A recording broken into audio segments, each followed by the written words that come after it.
ଆଜି ଠାରୁ ଆରମ୍ଭ ଆମ ଅନୁଗୁଳ ମହୋତ୍ସବ। ଆଜି 17 ଏପ୍ରିଲ 2026 ଠାରୁ 20 ଏପ୍ରିଲ 2026 ପର୍ଯ୍ୟନ୍ତ ଆମ ଅନୁଗୁଳ ମହୋତ୍ସବ।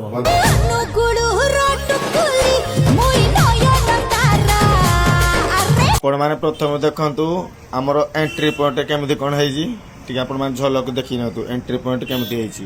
ଚାଲ ଚାଲ ତମେ ମା ପୁଅ ଜମା ବି ବିଳମ୍ବ କରନି, ମହୋତ୍ସବ ଭିତରକୁ ଚାଲ। ଆପଣ ମାନେ ଦେଖିପାରୁଥିବେ ଏଣ୍ଟ୍ରି ପଏଣ୍ଟ ର କିଛି ଝଲକ। ବର୍ତ୍ତମାନ ଦେଖନ୍ତୁ ମହୋତ୍ସବ ଭିତରର କିଛି ଦୃଶ୍ୟ। ଆପଣ ମାନେ ଦେଖିପାରୁଥିବେ କେତେ ସାରା ଦର୍ଶକ ଆସିଛନ୍ତି ଆମ ଅନୁଗୁଳ ମହୋତ୍ସବକୁ ଉପଭୋଗ କରିବା ପାଇଁ। ତ ଆପଣ ମାନେ ବି ଏଇ ଭିଡିଓ ମାଧ୍ୟମରେ ଆମ ଅନୁଗୁଳ ମହୋତ୍ସବକୁ ଉପଭୋଗ କରନ୍ତୁ।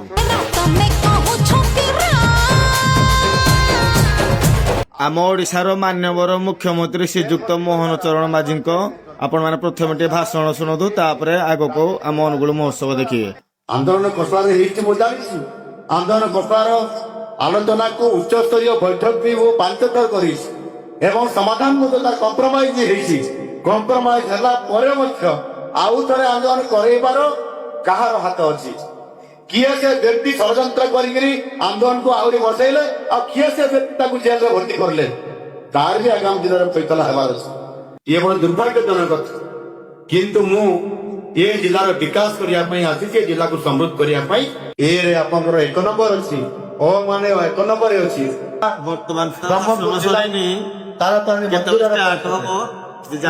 ବର୍ତ୍ତମାନ ଆମ ମୁଖ୍ୟମନ୍ତ୍ରୀଙ୍କ ଭାଷଣ ସମାପ୍ତ ହେଲା। ଆପଣ ମାନେ ଦେଖନ୍ତୁ ଷ୍ଟାର୍ଟିଂ ବର୍ତ୍ତମାନ କେମିତି ହେଉଛି।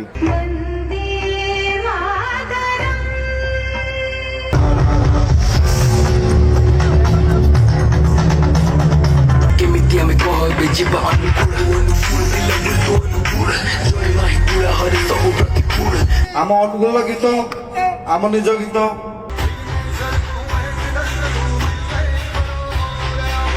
ମୁଁ ୱେଲକମ୍ କରିବି the superstar ସମ୍ବିତ ଆଚାର୍ଯ୍ୟ।